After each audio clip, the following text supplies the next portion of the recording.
I brought the really big cup today for no other reason than I thought, don't want to run out of water this morning. Hey, welcome to this English lesson. We'll get started in 36 seconds. Let me just make sure everything is working properly. I'm not sure everything is working properly. I think we'll find out in just a minute. Oh, it is working properly. Good. Let's see here. Yes, hello to Michael and Key Park and Burgett and Mode Eggs and Know That and Elena and Vitor. We'll start in about 11 seconds. Ismail is here as well. Lolly lolly. 8 seconds to go. Excuse me. Let me clear my throat. Here we go. Oh, I let it get down to 0. I rarely do that. Well, hello and welcome to this English lesson about animal words and phrases. You'll have to wait for the first slide to see what inspired me to make this lesson, but we're going to do a lesson on animal words and phrases like catnap or eagle-eyed or dark horse. These are all words and phrases we use in English to describe a variety of people and things around us. So once again, the phrase has an animal name in it, but it will have a completely different meaning. Or the word as well, there are some words will have an animal name in the word, but it will have a completely different meaning. So when we get started, you'll see I have a picture to represent the meaning. Then I also have a picture of the animal at the bottom, so we know which animal it comes from. Some of these phrases make sense. You can understand why it has the animal name in it, but some don't at all. So once again, welcome to this English lesson about animal words and phrases. Hey, there's the first slide, but I have to pause for a sec. Not really pausing. I just forgot to put on my wedding ring and my Fitbit. I don't know what it is, but I think I'm a little bit of a meticulous person when it comes to what I wear when I do a live lesson. So I like to have my Fitbit on so I can see what time it is. And I don't know, I just feel better when I have my wedding ring on. Hey, let me say hello to a bunch of people. Hello to people I've said hi to already, but hello to Michael, Know That, Ismail, Key Park, Wanda Prado, Etienne, Freddie Wolf, Burgett, Hockey, Ismail, Ralph, Mode Eggs, Judith, Personal Fitness Coach, J.P. Pierre, Enos, or Ennis, Seb, Lily, They Call Me May, Victor, let me keep scrolling back, Mode Eggs is here. So many familiar faces and some new faces. So welcome to this English lesson about animal words and phrases. If you have a question, I have pinned the form in the chat already, and there are already a few questions there. Good to see. You may use that link to ask 1 or 2 or even 3 or 4 questions. There's no limit anymore, but please make sure it is on this topic. I like to keep the questions contained to the topic at hand. The other thing, what should you do in the chat? You should have fun English conversations with each other. You should enjoy each other's company. And that kind of happens automatically now. But I would like to remind you that that's what the chat is for. Let me have a sip of water here. That almost went, excuse me. So it's a funny expression in English. That almost went down the wrong hole. So in English, when you say that, it means you swallow water, but it's like you almost breathe it in and you say, whoa, that almost went down the wrong hole. Sorry to clear my throat in the microphone. Anyways, have fun English conversations with each other and enjoy the lesson. Should we get started? I think we should. You've already seen the preview of what the first phrase is. So let's get going. Here we go. Drowned rat. When you call someone a drowned rat, it is a phrase used to describe someone who is soaking wet. You might recognize this person. Yesterday I went for a walk and it was raining just a little bit. It was spitting, it was drizzling, and halfway through my walk it started to rain, like really rain. And so you can't quite see it in this picture. You can see the road is wet, but I am soaking wet. The water went through my clothes. And it was also quite cold. So we use this phrase quite often to say, oh, I was like a drowned rat, or he played soccer outside for an hour. He was a drowned rat when he came home. So this is a rat at the bottom. And the not so nice part of the description is when a rat drowns, it goes in the water and it dies. So I don't know why we use this phrase to describe someone who is soaking wet, but drowned rat. I was certainly like a drowned rat yesterday. To squirrel away. Now, squirrel is a hard word to say for English learners.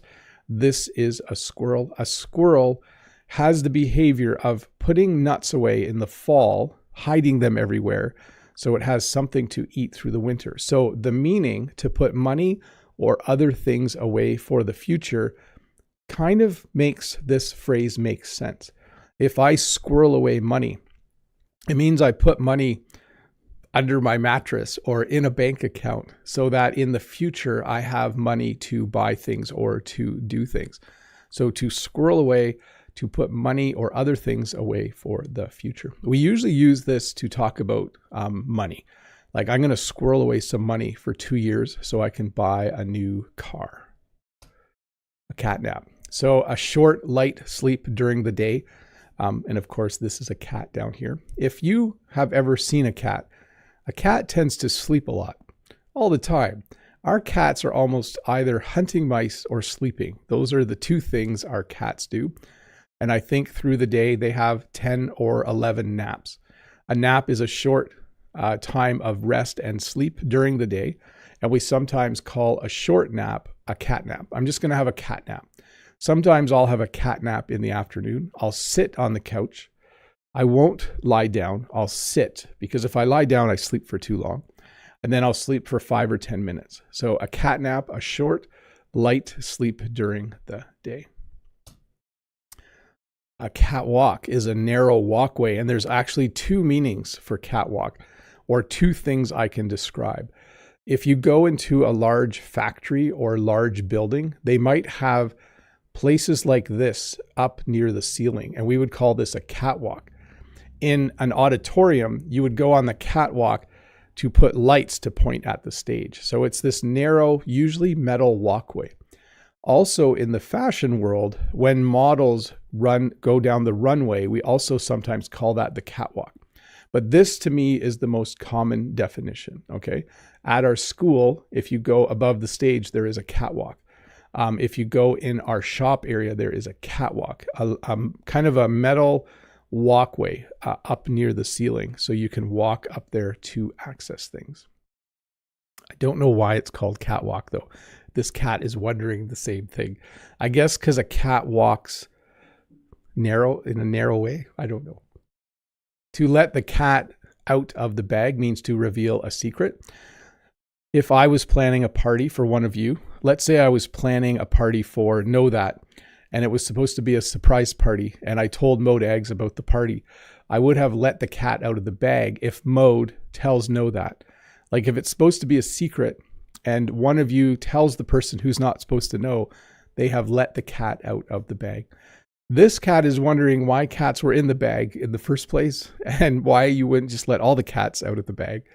But in English, this phrase now means to let the cat out of the bag, to reveal a secret.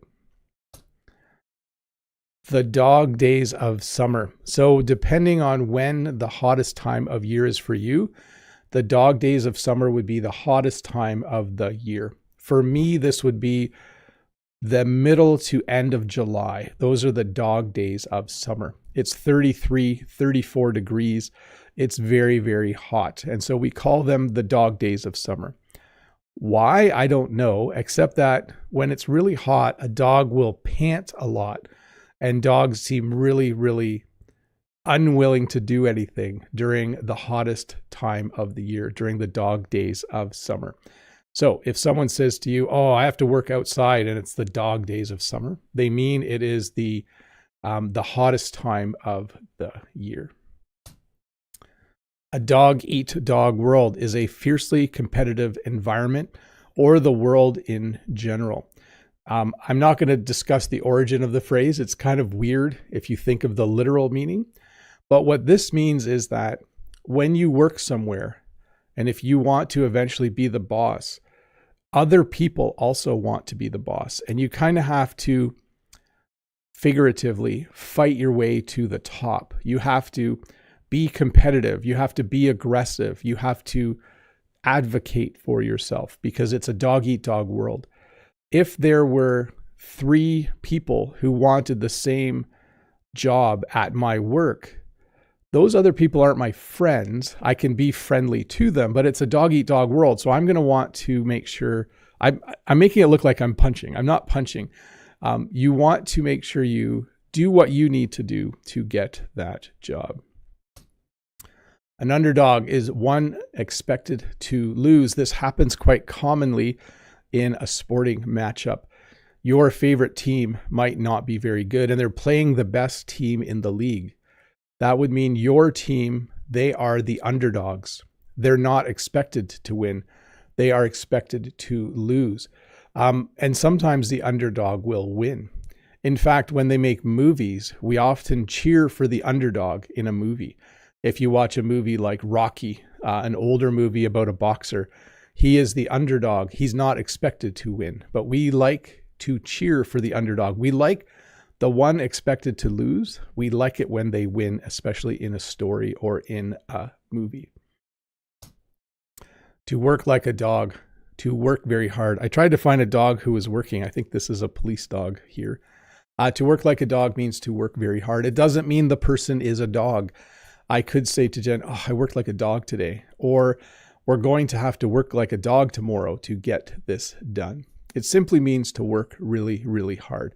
It's not always enjoyable, but if you want to do well at your job, if you want to get the promotion, you might need to work like a dog in order to get there.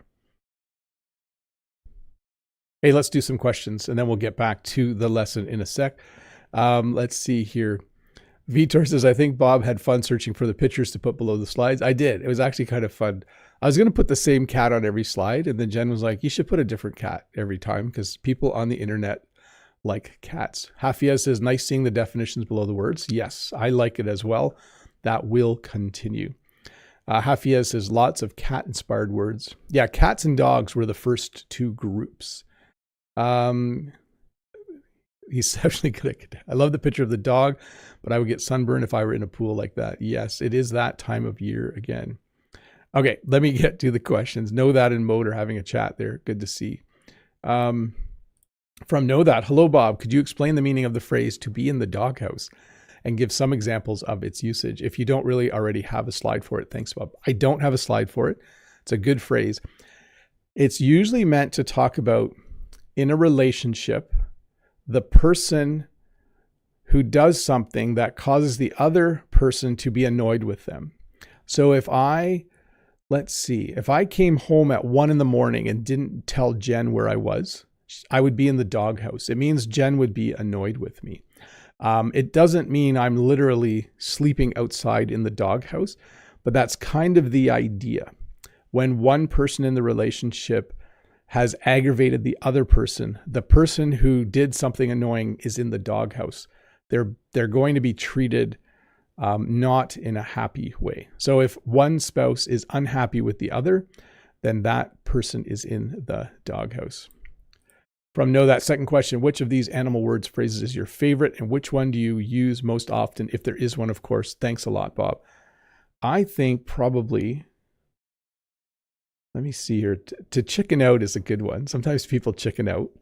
I often accuse my kids of hogging things. I'll talk about both of those coming up. But I think this is definitely a list of most of my favorites because as I was thinking of them, it was fun to think. Judith says, hi, Bob. I think there's no phrase with cockatiel. There's not. What colored cockatiel would you like to have if you could? Thanks. I know the color blue is rare in nature, and I think there are cockatiels with blue feathers. I think that would be what I would enjoy. Next question, how to learn English. Watch lessons like this. Rewatch the lesson. The slides will be available in the description when I re-release this. Use those and memorize all the words. That's the first thing. From Judith, hi, Bob. Which animal understands us the most? They understand what we are saying to an extent. Thank you. I think dogs. Like, I'm surprised at how well Oscar and Walter, they're aware of Jen's schedule. On the day when Jen goes to market, Oscar is noticeably sad. He knows that it's Thursday. Market hasn't started yet. He knows it's Thursday and he knows Jen is going to be leaving. He's never sad when I leave, but well, the day when he knows Jen is leaving. Also, if he sees Jen not wearing her farm clothes, wearing nice clothes, and grabbing her keys and wallet, he gets sad because he knows she's leaving. So I would say dogs understand us the most for sure. Let's see. Hafia says, okay, dog wins in most animal-inspired words. Probably, although, yeah, probably. I think it would be. Let me see. Go Jimmy Perez. There's a new DI in town. Yeah. Are you guys watching Shetland? That is a good show. And there is a new DI in town for sure.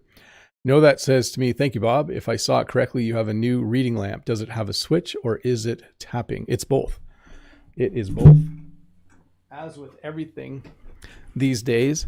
Oh, we have to go to no display mode. As with everything these days, you can turn things on and off with a click. And then I can also change the color. Like I can make it that color, or that color. I like this color. And then I can also make it brighter.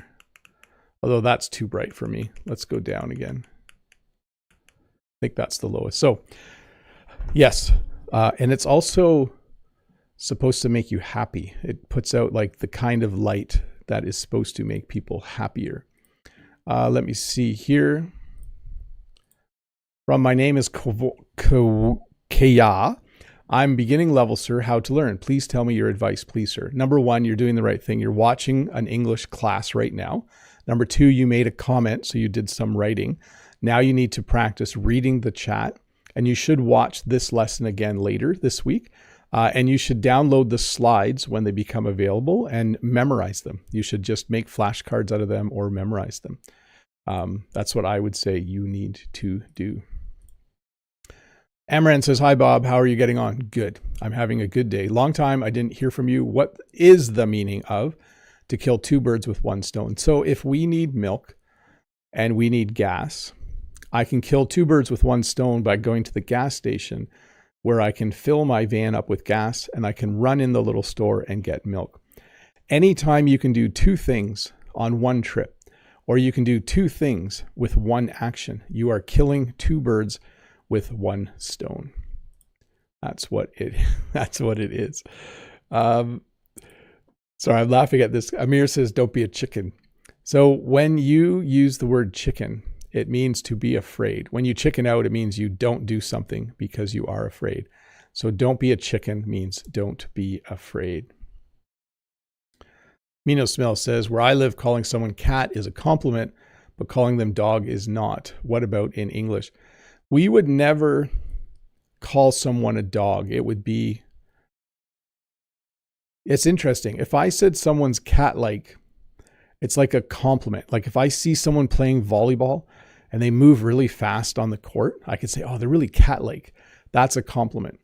But I would never say someone is dog-like or like a dog, because that would be an insult. It's a subtle difference, but it is definitely not kind to call someone. Yeah, good. Everything's working. Let me see here. From Judith. Hi, Bob. There's a duck-like bird who has blue legs. Probably you would like that. Have a great weekend. Possibly, although blue legs, it does seem a little strange, but maybe I would. I'll have to look it up. From Hobart. Hello, Teacher Bob. I know a sentence. Love me, love my dog, as busy as a bee. As busy as a bee is coming up, actually. The love me, love my dog, though, is not something that is familiar to me. Interesting.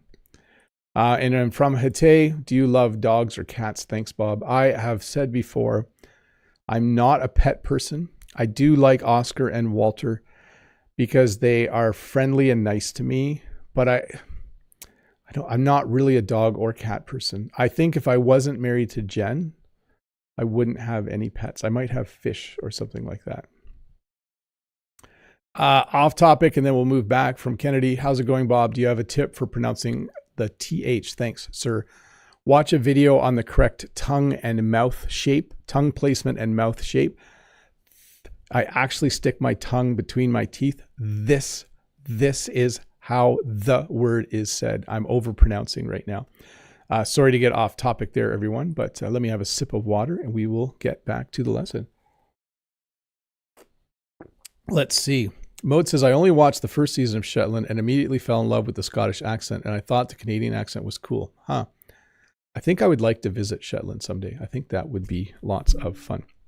Okay, if you're one of the 230 people watching, don't forget to click that subscribe button.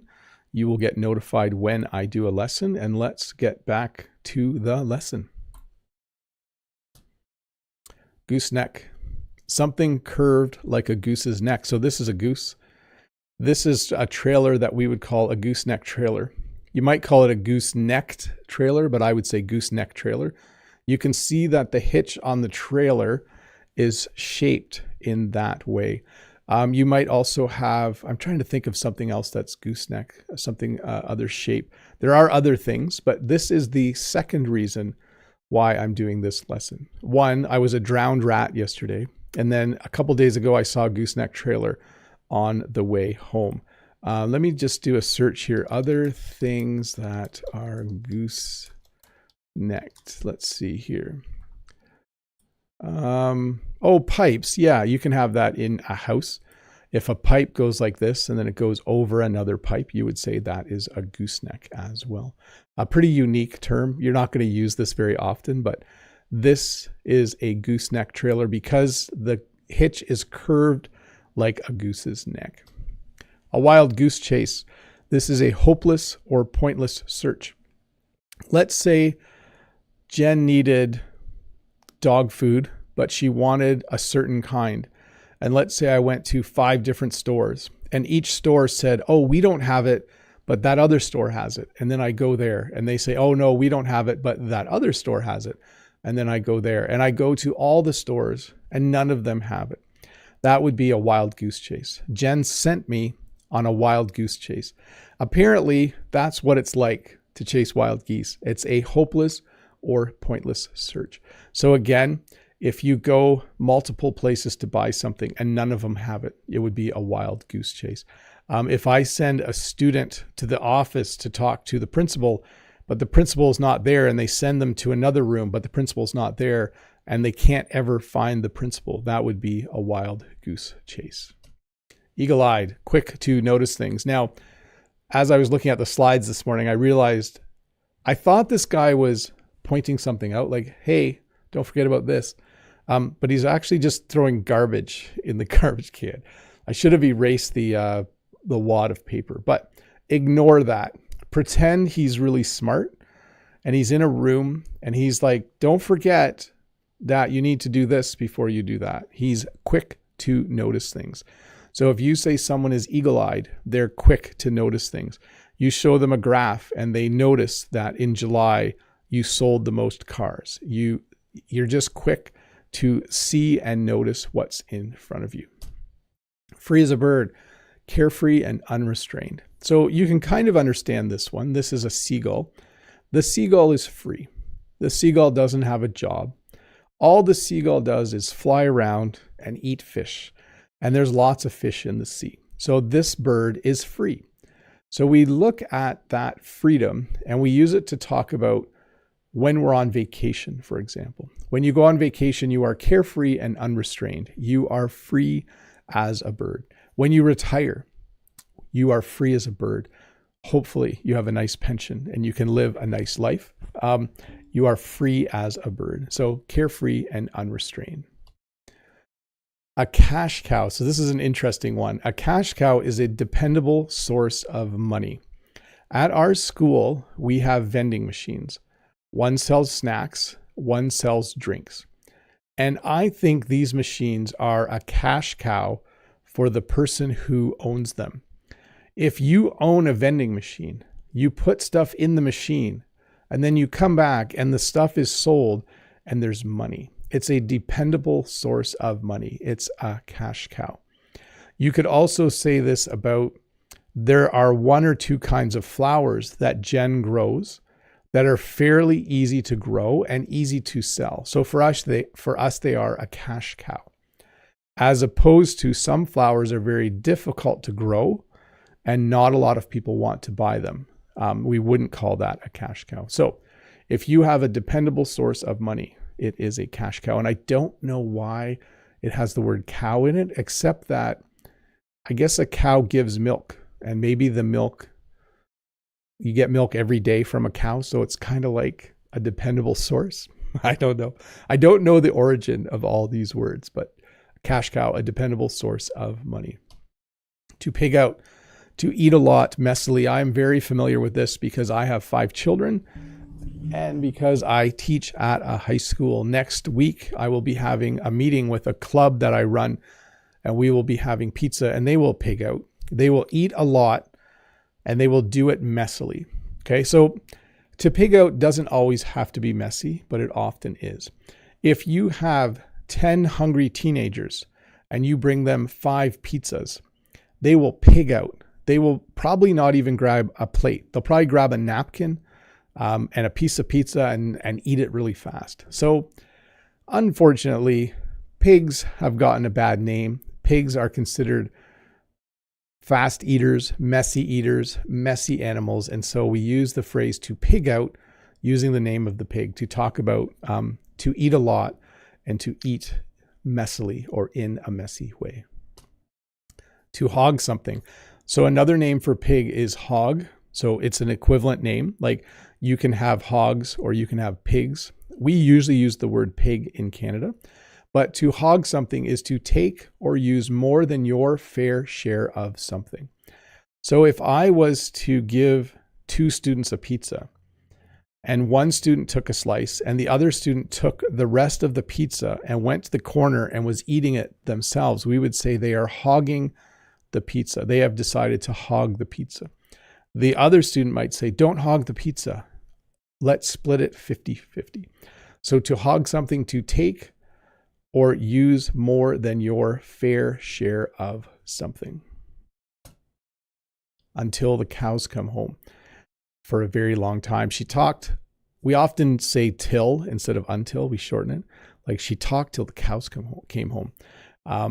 Don't start talking to him because he'll talk till the cows come home.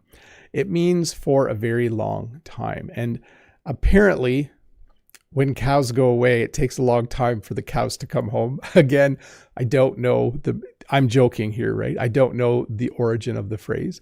But when you say someone does something until the cows come home, it means for a very long time. I'm trying to think of an example on our farm.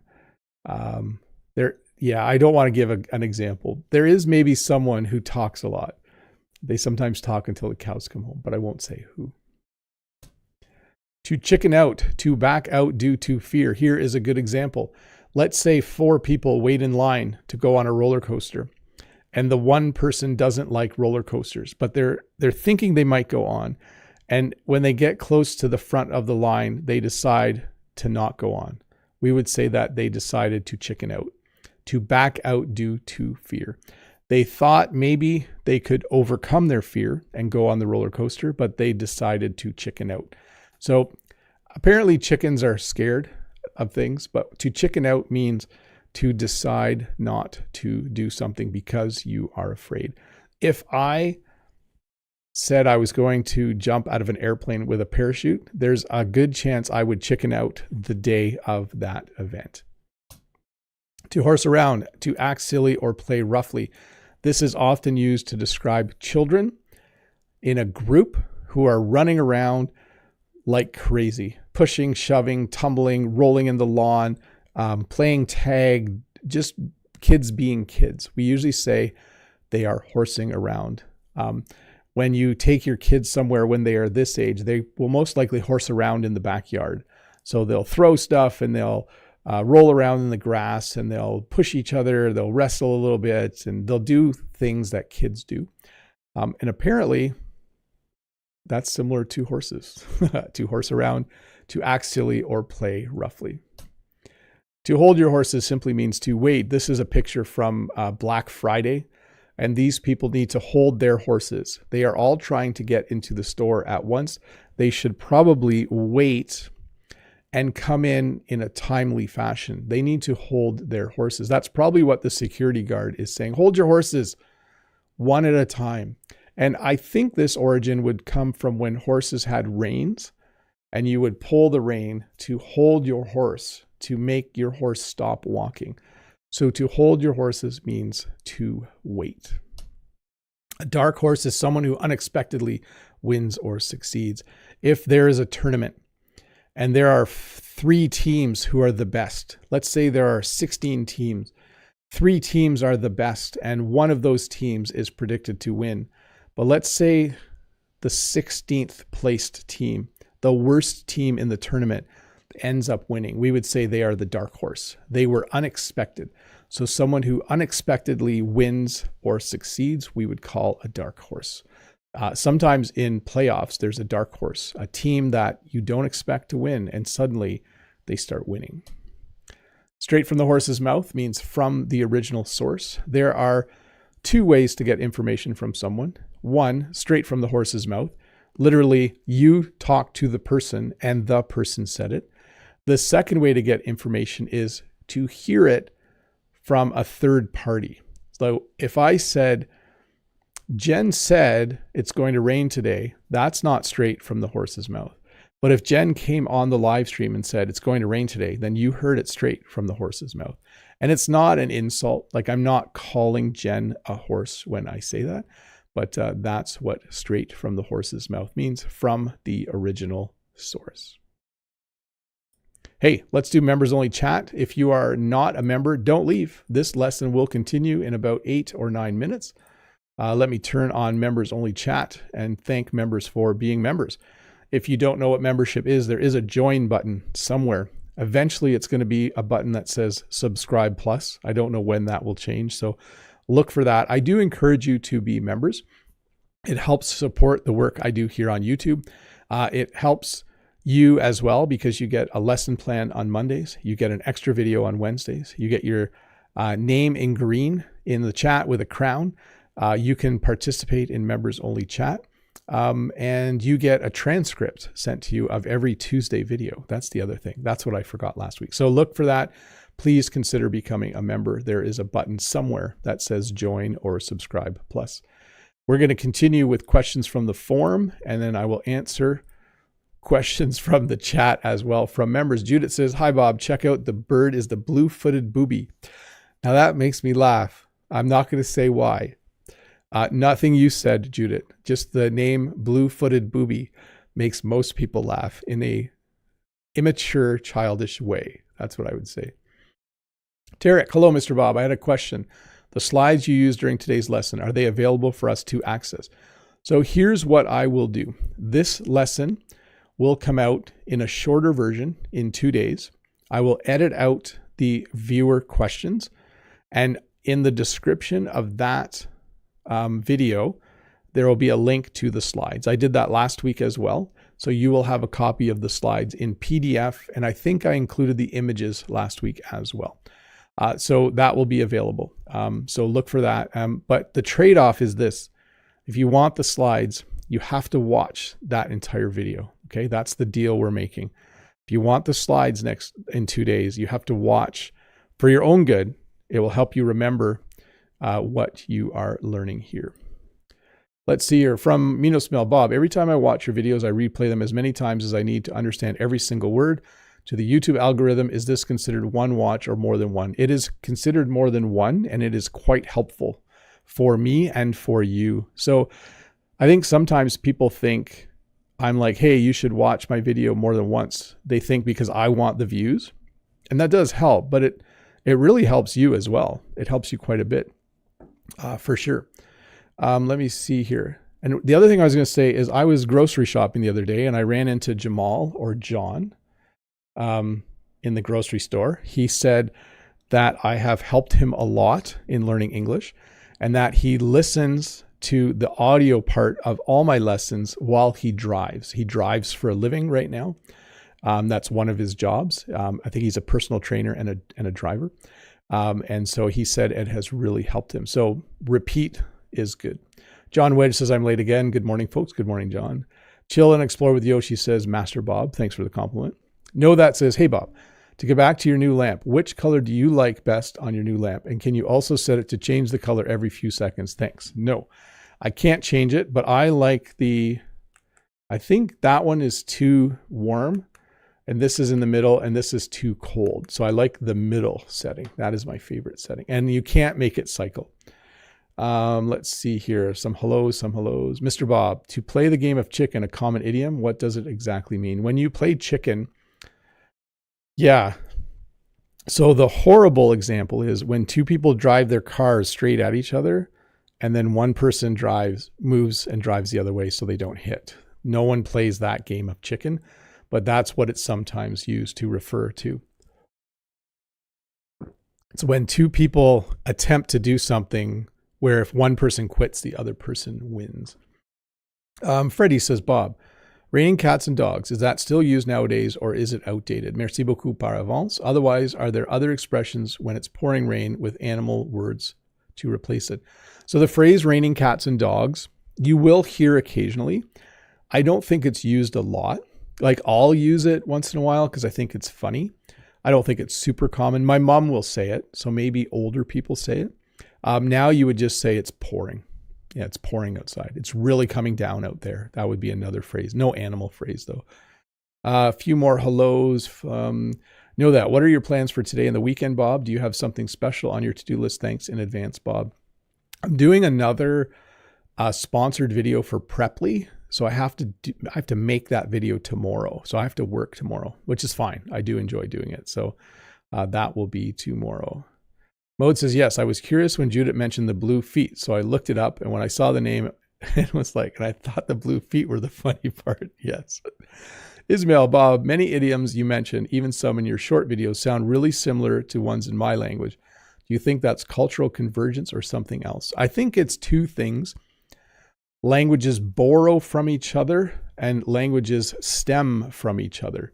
So if you go back far enough, some languages came from the same source, but also languages continue to borrow from each other. So I think it's kind of it's both or both. It's convergence, it's sharing, it's borrowing, it's divergence, like they diverge from each other.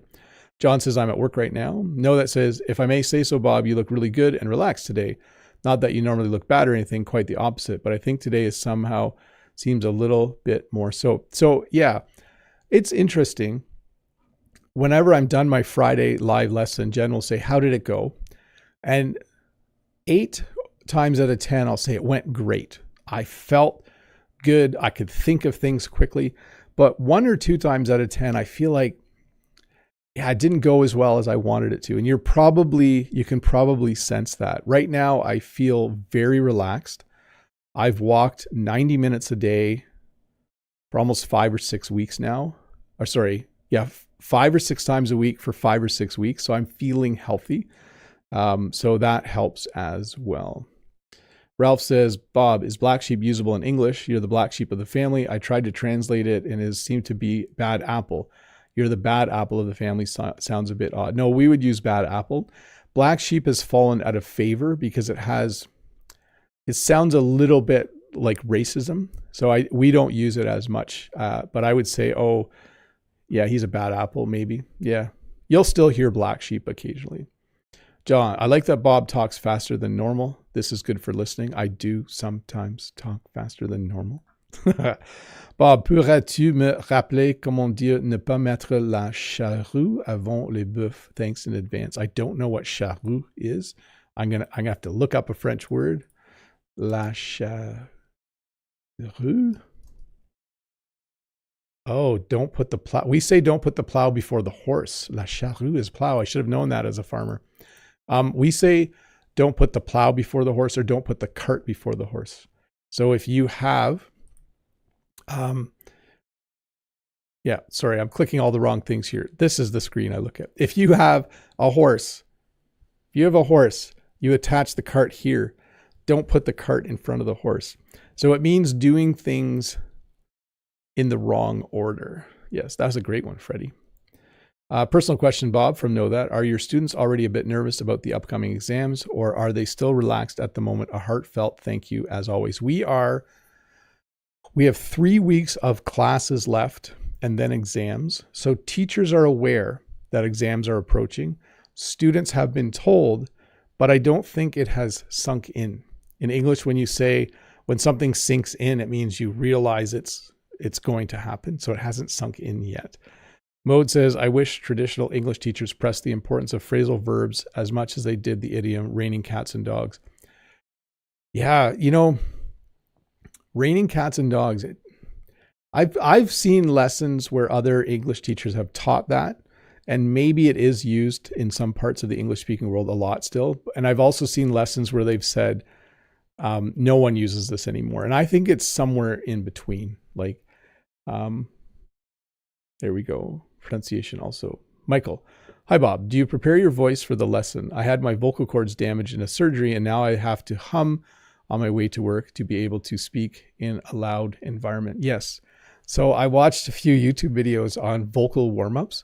So before the lesson, my kids and Jen probably think it's funny, but I will be like,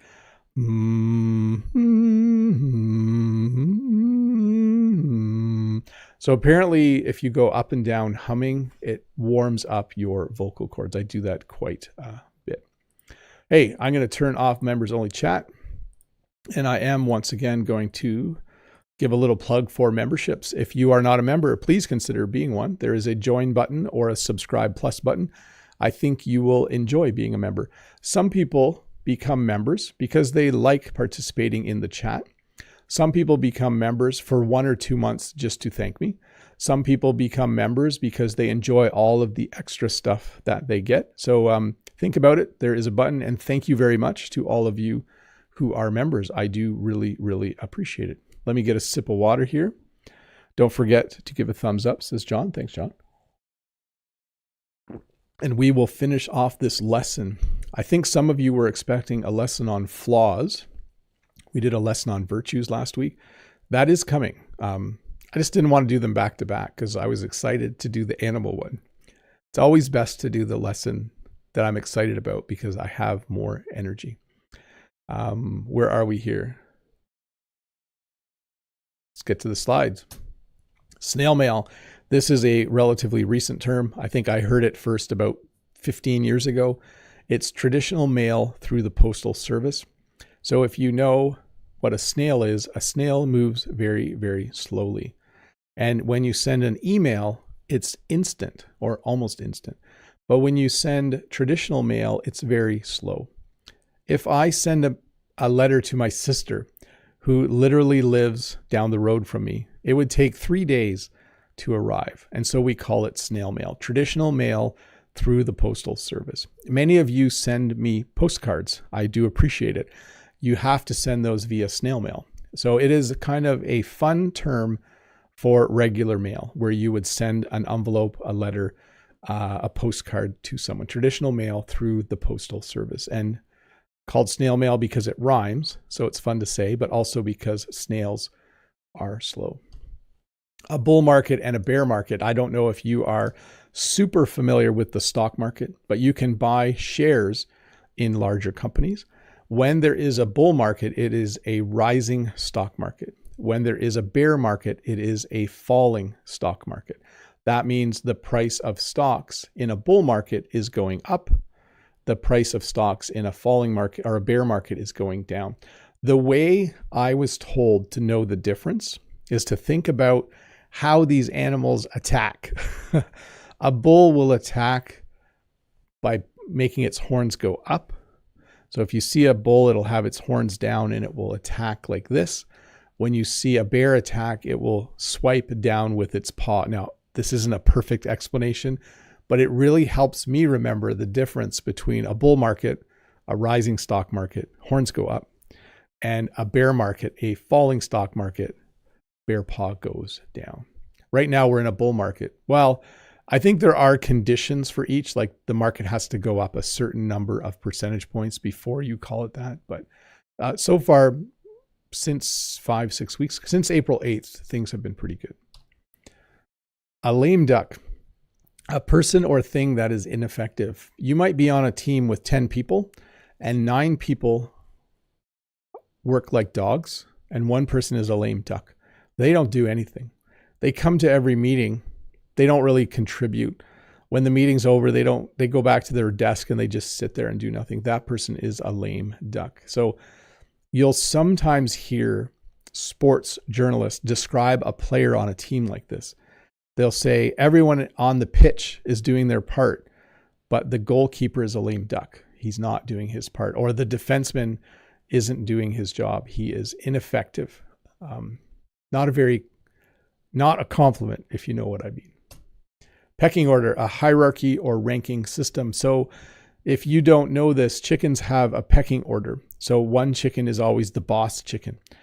Maybe you don't know this either. When we would put cows into a field from our barn when I was a kid, the cows would kind of establish a pecking order. There would be one cow that was the boss. It's kind of funny in the animal world. We call this a pecking order in the real world. At your job, there is a pecking order. You have a boss and then a manager and then maybe a shift supervisor and then you. That is the pecking order. You don't actually, like chickens peck, right? Like this, if this is a chicken, it pecks. People don't actually peck at each other, but that is what we would call it. Even if you are on a team, there might be a pecking order. There might be the athletes who are better than you. And then there's kind of a hierarchy or ranking system. So a pecking order. Sitting duck, someone or something vulnerable to attack or criticism. So if I went to school today and there were students with water guns, I would be a sitting duck because I can't run very fast. If they wanted to squirt me with, this doesn't happen, by the way, but a sitting duck is someone or something vulnerable to attack or criticism. So that's the best example I can give. And I guess if a duck sits, maybe it's easy to catch. I don't know. But a sitting duck, someone or something vulnerable to attack or criticism. Fox in the henhouse is when a dangerous person is in a vulnerable environment. Probably the best way to explain this is if a hacker got access to a computer system, once they're in, they're like a fox in the henhouse. They can do whatever they want. So if they got access to a bank computer, they would be like a fox in the henhouse. No one would know they're there and they could probably do what they want to do. And so again, I think you can understand where this comes from. This is a fox. A henhouse is like a chicken coop or where there are chickens. You do not want a fox to be in the henhouse because the fox will eat all of the chickens. Ants in your pants. This is to be restless or fidgety. Of course, you know what ants are. These children don't actually have ants in their pants, but when kids act crazy, when they're horsing around, when they are acting crazy, we sometimes say, do you have ants in your pants? Meaning like, are you running around and are you restless because you have ants crawling around on you, ants in your pants? It's kind of a funny phrase. Bird brain, a foolish or silly person. This is an insult. You should not call someone a bird brain. But a bird brain would be someone who, I don't know, is forgetful, silly, foolish, makes bad decisions. Here's how you will use this. You should use this word occasionally to describe yourself. I'm not calling you a bird brain, but I will call myself a bird brain. Let's say, I'll give you an example. If I had my glasses up here and if I spent 10 minutes looking for my glasses and then I realized they were up here, I might say, oh, I'm a bird brain or I'm such a bird brain. They were on my head the whole time. So don't call anyone else a bird brain. But if you are comfortable insulting yourself, go ahead and call yourself a bird brain. Busy as a bee, to be extremely industrious or hardworking. I think we're all familiar with this phrase. It is taught as often as raining cats and dogs, but we use this one. Like someone is busy as a bee. Jen is busy as a bee at this time of year. She has a lot to do. So she is busy as a bee. I try to help her as much as I possibly can because she is extremely industrious and hardworking during the flower growing season. She is busy as a bee. And again, comes from the animal world. Bees always seem to be working. You never see a bee relaxing. A one-trick pony. Someone who is good at only one thing or has only one skill. So again, sometimes you hear about this in the world of sports. Maybe this player can catch the ball really well in the game of baseball, but they can't hit the baseball with a bat at all, and they can't run very fast. The only thing they do well is they catch the ball. We would say they're a one-trick pony. So he is good at only one thing or has only one skill. I'm not sure why the pony is like I was going to say small horse, but it looks like a small horse, but it's just called a pony. But a one-trick pony, someone who is good at only one thing or has only one skill. I'll tell you this, people who become teachers, if you're a one-trick pony, you don't last very long as a teacher. You have to be able to plan and photocopy and make lessons and keep your classroom organized and do things. Like, you need more than one skill to be a teacher. If your only skill is you know how to photocopy, if you're a one-trick pony, you will not survive as a teacher. That's the lesson. Let's finish off the questions. Let me see how many more we have. Oh, there's quite a few actually. Let's have a look at them. And I'll answer all the questions now at the end. Oh, Julia in the chat says, I'm a jack of all trades. The opposite of a one-trick pony is a jack of all trades. And then Kevin says, busy as a beaver. We do sometimes say that as well, but busy as a bee. Fish out of water. Oh, people are like giving me a lot of extra. I should do another one on this in a few weeks. Cervelle d'oiseau in French. Thanks, Lolly Lolly. Okay, let me see here. Let me get this on the screen. Let me have a sip of water. Zeravan says, students put a damper on the exam. They have an exam on Saturday. They have to prepare for it. So I would actually change that phrase. When you put a damper on something, it's probably going to be the teacher. The teacher told them they have an exam on Saturday and put a damper on their weekend. That would be probably a good example, Zeravan. From Future Pig, in my next life, I want to be a pig. You know, they don't have a bad life, except at the end. That's the only problem. So Bridget, is there the phrase, he or she is the black sheep of the family? Yes. I do want to say, though, let me see. The black sheep of the family.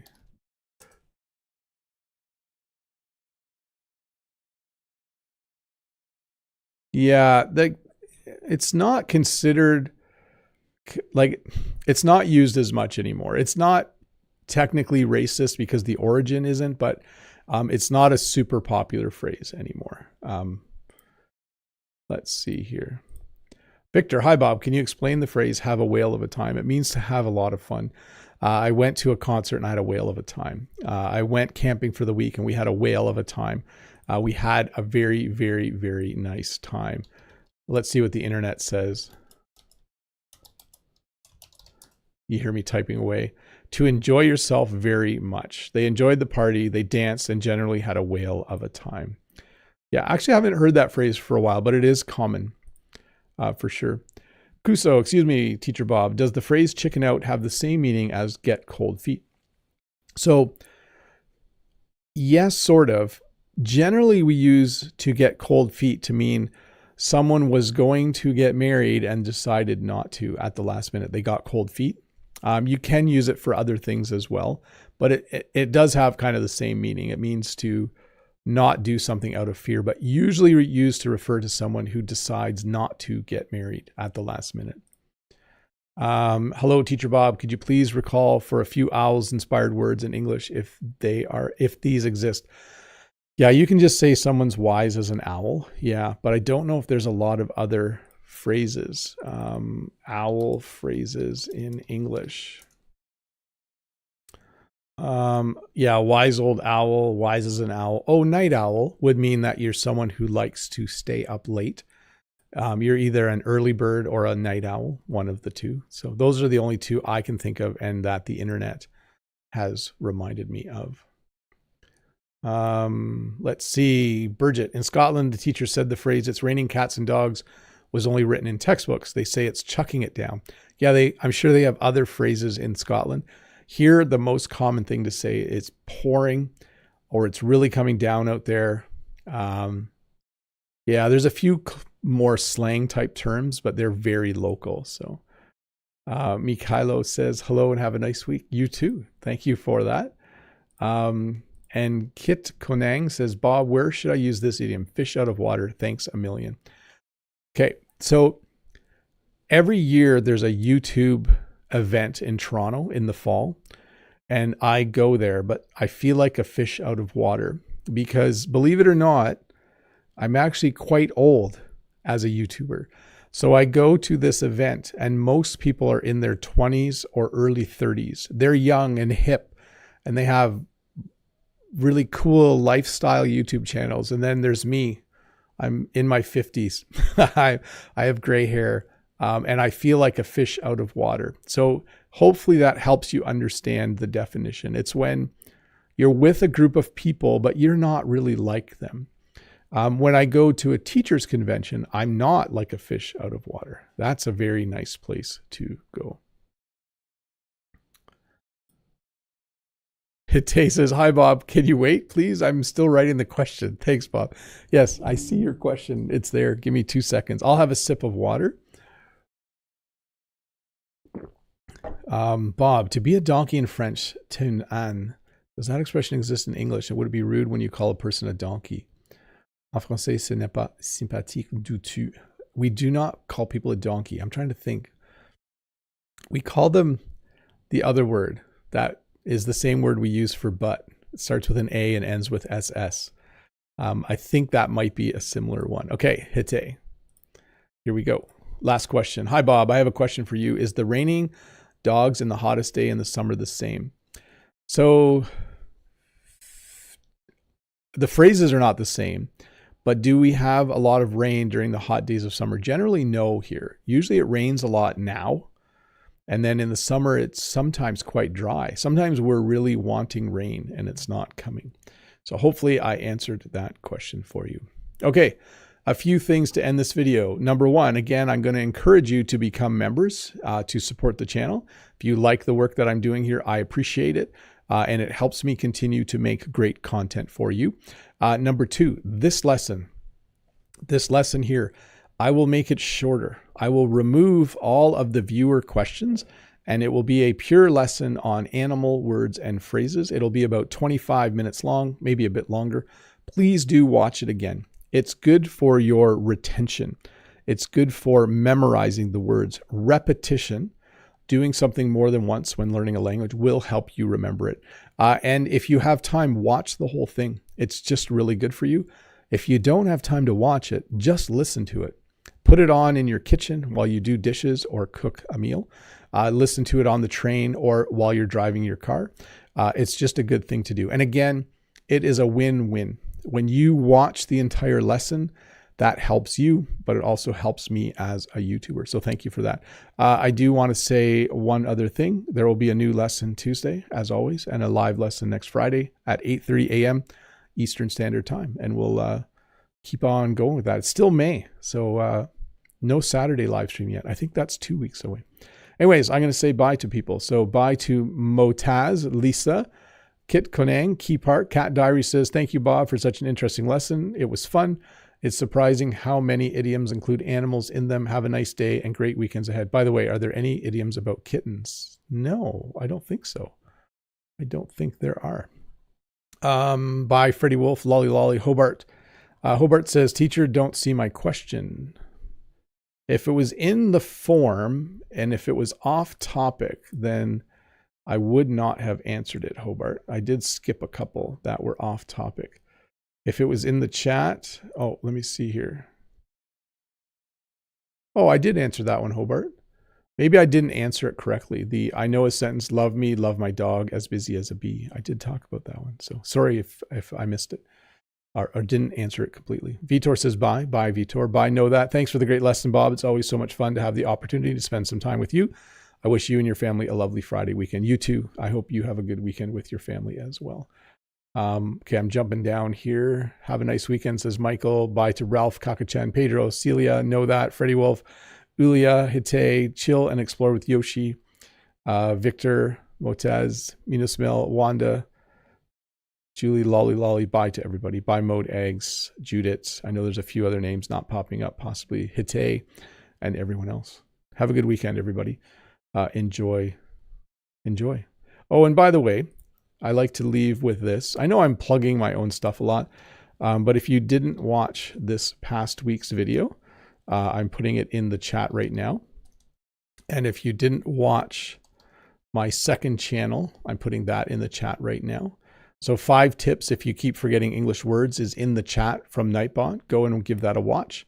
And then learn the English phrase to put together. There's a link in the chat for that as well. Give that a watch if you haven't watched that yet. I appreciate it. And I think you will learn a few things. Bye. I still really need to find like an outro screen, right? That says thanks for watching or something. Instead, it's always me sipping some water and the mystery as to whether I might say something else. But bye. This is the last thing I'm saying. Bye.